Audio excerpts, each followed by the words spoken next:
semuanya, balik lagi di The Brothers Talk episode ke-19 mungkin ini ya. Dan kita semua habis nonton Timnas Indonesia tadi ya. Kebetulan gue juga nonton. Dan ya kita tahu hasilnya. Indonesia kalah gitu ya, 4-0. Kalah 4-0 dari Jepang. Sebenarnya calculated loss, tapi kita coba bahas lebih dalam lagi di pertandingan tadi ya. Seperti apa, oke? Oke, untuk yang pertama mungkin kita bahas dari sisi strategi yang diterapkan oleh Sintayong terlebih dahulu gitu ya. Ditambah tadi juga Kevin Dix akhirnya melakukan debut di pertandingan Indonesia lawan Jepang ini cukup menarik gitu ya. Tapi ya kita tahu Sintayong melakukan pendekatan seperti biasa, formasinya 3-4-3 yang dimana tiga belakangnya dari Skirido, J.I.Jes dan Hapner. Lalu di sisi kanannya ada Kevin Dix dan di kirinya ada Calvin Verdong. Di tengah karena memang Ivar Jennernya absen karena aku males kartu sehingga diganti sama Nathan dan bersama Tom Hai. Di tiga depan itu ada Rafael Struik seperti biasa, Ragnar Oratmangun dan juga Yakub Sayuri. Gue ngelihat formasi ini sebenarnya memang di set up oleh Sintayong itu sebagai harapannya bisa bisa melakukan counter. Dan kalau misalkan kita lihat di babak pertama juga kita cukup punya peluang gitu ya dari sisi counter. Kenapa dia memasang Yakob Sayuri di situ, dia nggak memainkan permainan kombinasi di depan yang seperti biasanya dicoba ketika memang dimainkan Witan, tapi Yakob Sayuri masuk itu harapannya bisa lebih mampu untuk berduel ketika memang dilakukan counter gitu ya dari timnas kita. Cuman overall gitu ya, overall secara permainan dan secara individual pemain cukup bermain bagus dan sesuai dengan strategi yang diterapkan oleh Sintayong sebenarnya. Kalau misalkan kita lihat juga tadi debutnya Kevin Dix sangat luar biasa. Gue ngelihat Kevin Dix sangat ingin menunjukkan kualitasnya dia, sangat ingin menunjukkan totalitasnya dia gitu ya, bermain untuk timnas Indonesia. Dan itu bagus banget. Itu adalah uh, apa sesuatu yang positif untuk timnas kita gitu ya. Tapi kalau misalkan kita lihat gitu ya, tadi sebenarnya kita kehilangan momen ketika Ragnar Orosmangun punya peluang emas gitu ya, one on one dengan kiper. Gue nggak ngerti kenapa dia harus melakukan capping dulu, padahal kaki kuat dia itu adalah kaki kanan gitu ya. Kenapa nggak langsung coba untuk dilakukan shoot pas punya kesempatan tersebut. Nah, sehingga momen itu hilang. Dan ya itu susah banget buat kita dapetin gitu ya. Tapi beberapa tadi di babak pertama jujur kita nge-create change yang cukup lumayan gitu ya, meskipun nggak banyak tapi cukup merepotkan untuk Jepang gitu. Tapi sayangnya kita kurang klinis dan juga kurang efektif dalam menyelesaikan peluang-peluang itu, sehingga nggak ada satupun gol tercipta untuk timnas kita gitu ya. Tapi oke, okay. Terlepas dari ya ya kita sih nggak kecewa ya sebagai pendukung timnas Indonesia, karena memang ini adalah calculated loss gitu. Kalau misalkan kita hitung-hitungan melawan Jepang itu adalah calculated loss, jadi tidak begitu mengecewakan. Cuman harapannya sih sebenarnya gue nggak Indonesia nggak lebih dari 2 gol lah kemasukan gitu. Kita kalah nggak lebih dari 2 gol, tapi ternyata ya mungkin terlepas dari ada beberapa kesalahan juga gitu ya, tapi itu wajar terjadi di sepak bola gitu ya. Dan ya itu menghukum kita gitu ya. Nah, tadi kalau misalkan kita lihat juga Kevin Dix itu punya punya dampak yang positif untuk timnas kita gitu ya. Cuman sayangnya dia cedera gitu.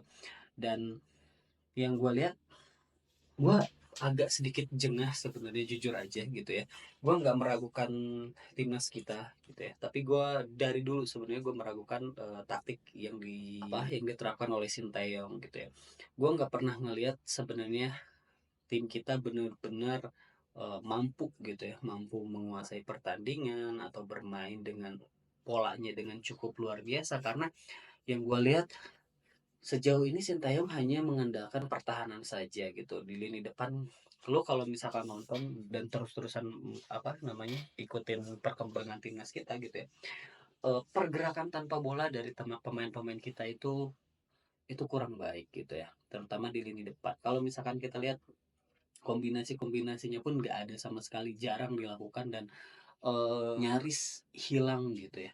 Karena gue nggak rasa formasi 3-4-3 ini cocok buat timnas kita gitu. Kalau misalnya lo mau mainin 3 back, menurut gue lebih cocok menggunakan 3-5-2. Kenapa? Karena gue ngeliat oke, kita bisa menduetkan Rafael Struijk dan juga Orat Mangun di depan berdua.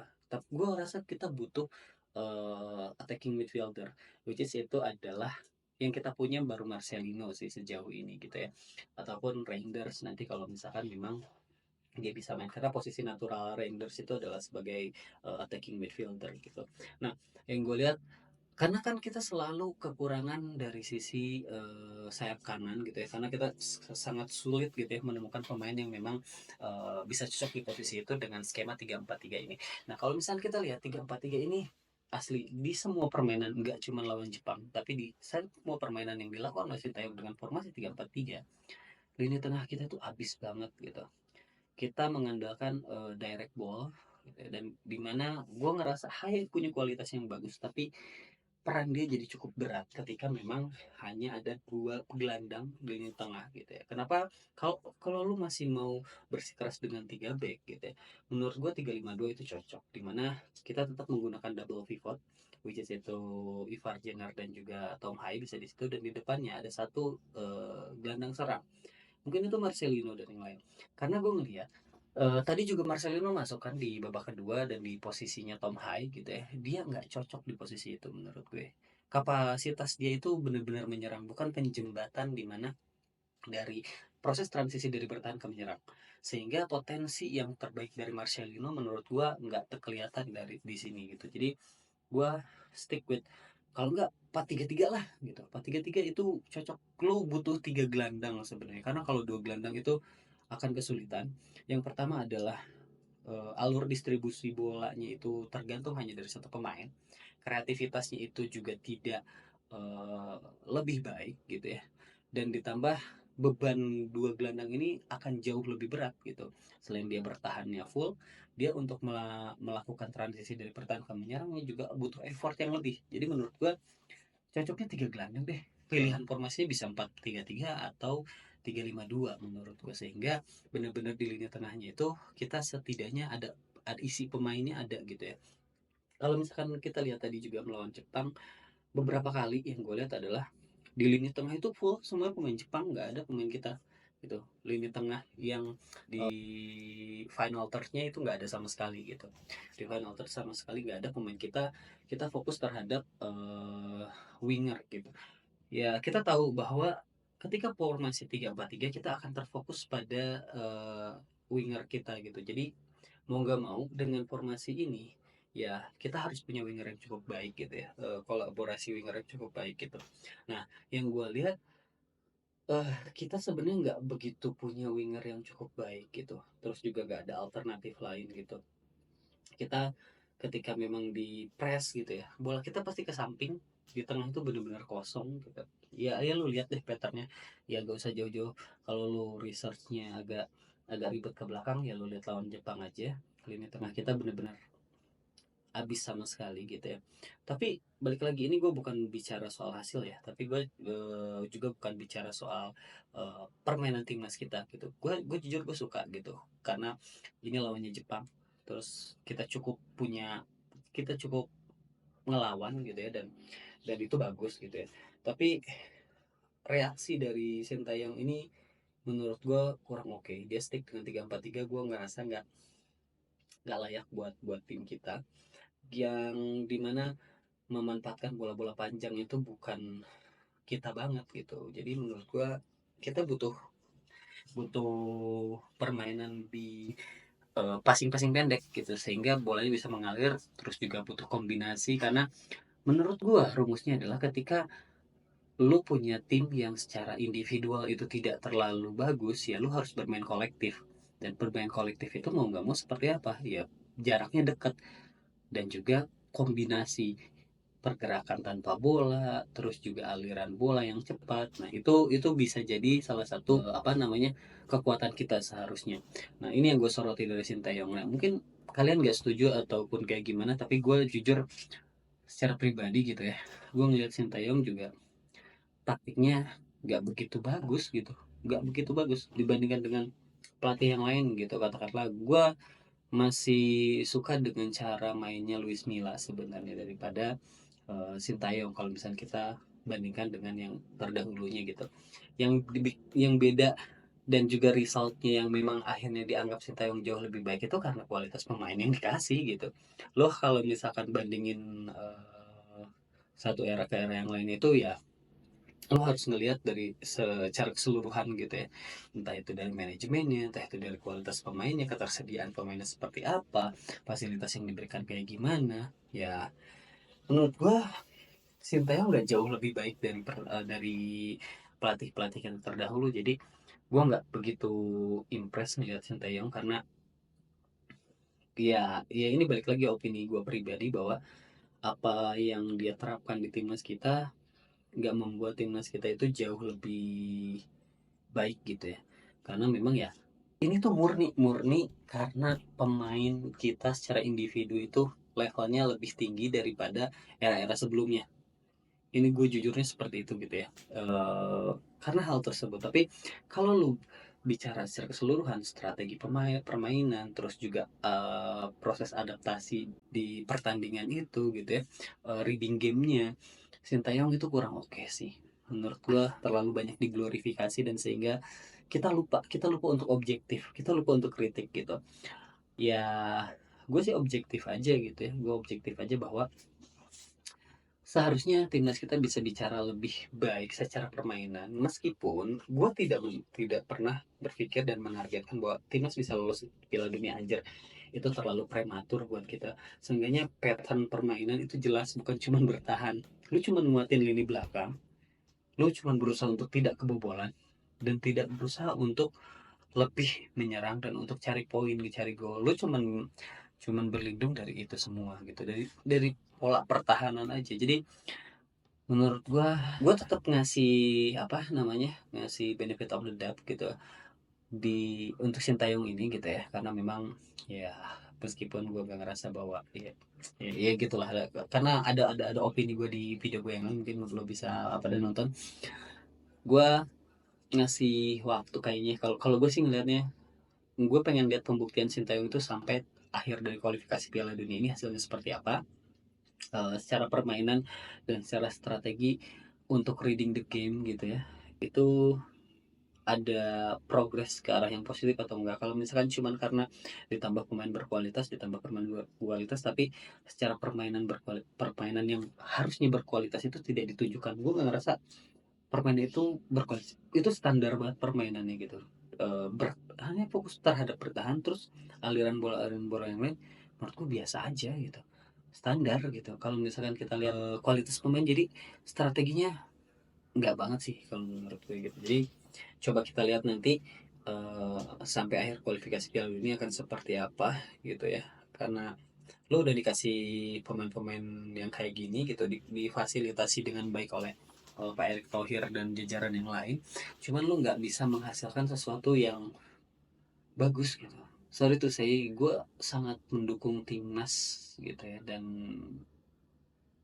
lebih suka melihat timnas itu bermain dengan cukup baik gitu ya, dalam artian ya bola-bola pendek, terus juga bermain dengan pattern yang jelas gitu, gak cuma bertahan. So kalau misalkan memang nggak pernah ada perubahan gitu ya, dan dia nggak adaptif terhadap permainan gitu, harusnya dia bisa, karena seorang Sinteyong gitu ya, seorang pelatih profesional harusnya bisa adaptif, dia tahu lawannya siapa, counter strateginya kayak gimana. Harapan gue sih seperti itu, karena kita dibekali oleh pemain-pemain yang jauh lebih berkualitas gitu. Jadi ya it's okay kalah dari Jepang nggak apa-apa, itu calculated loss. Semoga nanti lawan Arab itu kita bisa menang. Harapannya itu menang karena target yang gue tahu dari PSSI itu adalah 15 poin di kualifikasi Piala Dunia ini, dan kita baru punya 3 poin kalau nggak salah, 3 atau 4 poin gue lupa, 3 atau 4 poin, 3 poin ya, karena lawan China kalah gitu ya. Nah itu dikarenakan kita kehilangan 3 poin di China, sehingga itu harus kita bayar gitu ya. Nanti lawan Arab harus menang, harus 3 poin, dan Gua rasa harusnya bisa sih, dan satu hal yang gua pengen banget sampein, kalau misalkan bisa disampaikan ke Sintayong adalah coba lo ganti Rafael Struijk dan Orat Mangun. Karena gue ngerasa dua pemain ini, lu nggak akan, lu nggak, ini sesuatu hal yang nggak akan terlihat gitu ya secara teknis, bahwa pemain ini akan ngerasa kayak, wah dah posisi gue aman lah gitu ya, gue akan selalu starting eleven, mau main bagus mau main jelek gitu ya. Sehingga rasa kompetitifnya itu kurang, sehingga improvement ke pemainnya itu juga menurut gue jadi kurang karena dia merasa aman gitu. Tapi ketika memang lo berani untuk, oke, lo beberapa pertandingan nggak impact positif nih ke tim, oke gue startingin pemain kayak misalnya Ramadan Sananta, Hoki Caraka, atau misalkan Dimas Derajat gitu, yang lu mainin. Terus lu coba untuk tiga di depan itu adalah tipe pemain lokal, dalam kategori lokal, misalkan kanannya Witan, tengahnya mungkin Sananta, kirinya misalkan Yakob Sayuri atau Malik Rizaldi. Itu bisa aja terjadi. Lo harus coba itu. Kenapa? Karena lo harus tahu bahwa mereka itu butuh kompetisi gitu di situ. Ketika memang nanti pemain-pemain lokal itu dikasih kesempatan, secara psikologis mereka akan benar-benar, kita lihat Malik Rizaldi itu bagus banget waktu main lawan Bahrain ya. Mereka akan terpacu gitu. Mereka pengen nunjukin bahwa mereka itu layak. Jadi bukan soal eksperimen ya. Ini bukan soal eksperimen kan, tapi lo harus lihat di atas lapangan itu seperti apa. Tuh, jadi menurut gua harus ada proses seperti itu gitu. Tapi em, harapan gue sih pokoknya yang terbaik buat timnas. Ya kita tunggu aja nanti pertandingan lawan Arab di tanggal 19. Mudah-mudahan hasilnya positif. Tapi jangan lupa kita harus tetap dukung timnas sepenuhnya. Bagus ataupun jelek kita tetap dukung timnas. Tapi jangan lupa kita harus tetap objektif. Kita harus mau mengkritik. Kita mengkritik bukan karena kita nggak suka, tapi karena kita sayang sama timnas kita.